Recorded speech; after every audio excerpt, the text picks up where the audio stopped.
What is up, you guys? Welcome back or to the channel. Today we are going to be working on the turbo. Plan is to put the turbo here, obviously, and then I want to remove all of the air intake system, plumb it directly into the air intake system. As you can see, I've already got my boost gauge hooked up. It's in the cab, ready to go.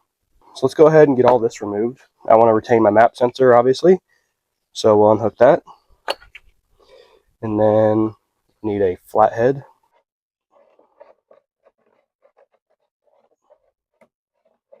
Pop these tabs. And this is the piece I'm wanting to use as my intake piping between the turbo and here. I'm planning on cutting it right there like that, and then we'll just slide it together. That's what I'm hopeful for. I've never changed that. Let's see. Sorry for all the bird and outside noises. I don't have a big shop to work in. This car actually doesn't even fit in my garage because it's so long and my garage is so small. So take that for what it's worth. Ooh, come on here. Yeah. Like I said, I've never changed this filter. You can probably tell.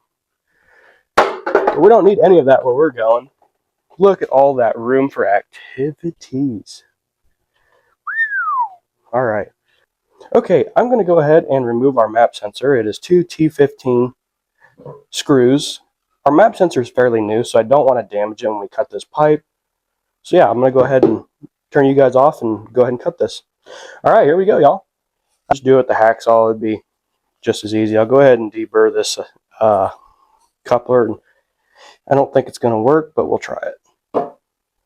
Well, shoot, y'all. I got it touched up with 220, and I was hoping this would fit over, but that ain't gonna work. We're gonna have to get a coupler from outside of this to inside of that, which 3 3/8 to about 2 1/2. Yeah, so we got to get a 3 3/8 coupler to 2 1/2 coupler to couple those together. But we can go ahead and set this sucker up here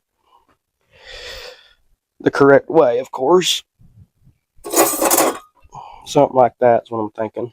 Go ahead and start the nuts on her. Get her done.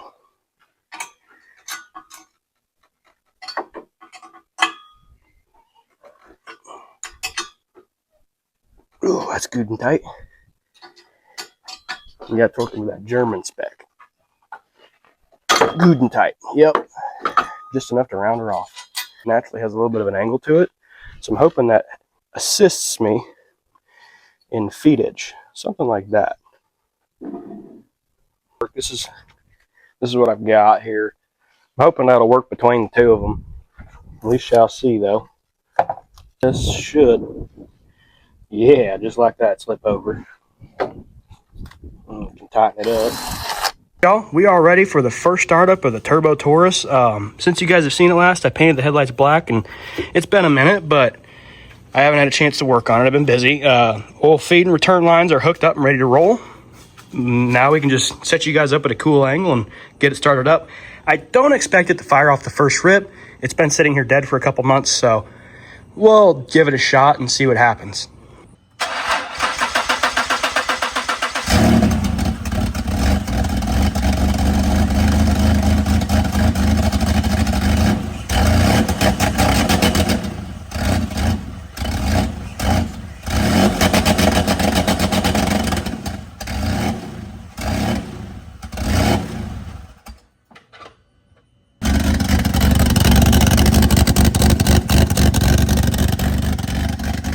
All right, after that first startup, you guys can see we are leaking a little bit of oil out of the return line right there. And then I also went ahead and unplugged the map sensor. My original idea was if it can see the air, it can try and accommodate for it somewhat. Being as it's factory ECM car, I don't think that's going to be possible. The way it was stuttering super hard, I unplugged the map sensor. We'll try and start it up again. I think if the ECM can't see what's going on, it's going to let it run. It'll probably dump a ton of fuel to be safe instead of leaning out, which is what we want. Is it the right thing to do? Absolutely not. Do not do what I'm doing. I am trying to kill this car. So that being said, let's go ahead and try and start it one more time.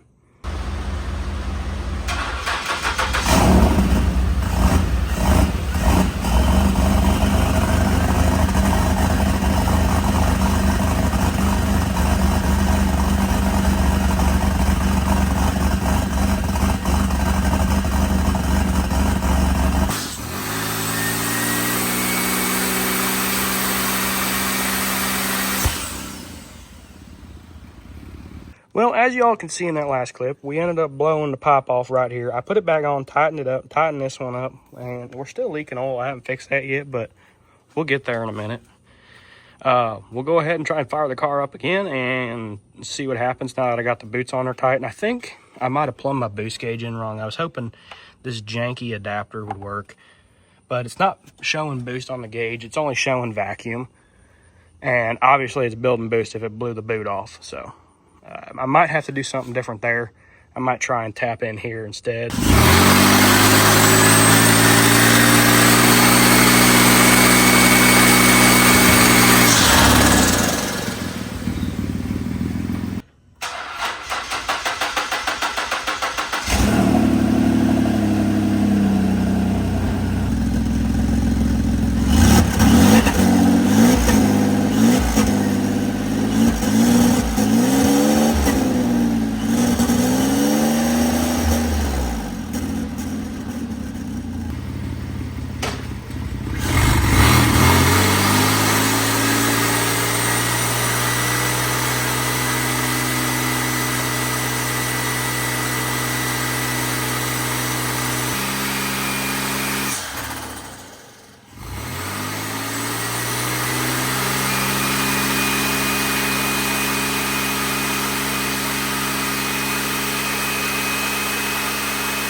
Well, y'all, I believe the Taurus is dead.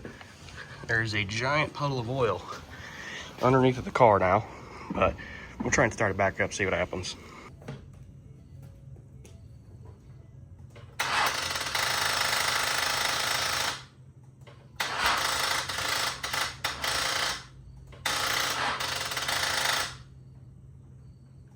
Well, folks, the Turbo Taurus is a no more. As you can see, she made a new window in the block. All right, as you guys can see, the Taurus is blown out. They put a hole in the block and it is done for. The car is going to scrap. It's got 250-some thousand miles on it, and it's not a good car. The front end is very loose in it, and I could not have a conscience selling it to somebody. So that car is going to go to scrap, and we are going to go ahead and start working on the Fummins project. The Fummins might be a little more delayed on videos because it takes a lot more time to film that stuff than it does just throwing something together that you don't care about. The Fummins is something I care more about. But that being said, if you guys enjoyed the video, or could you please just like and subscribe, or leave me a comment and tell me what I can do better. This was an all-around really fun video, and I hope you guys enjoy it as much as I did. So thanks for watching. We got that revive come alive, brother.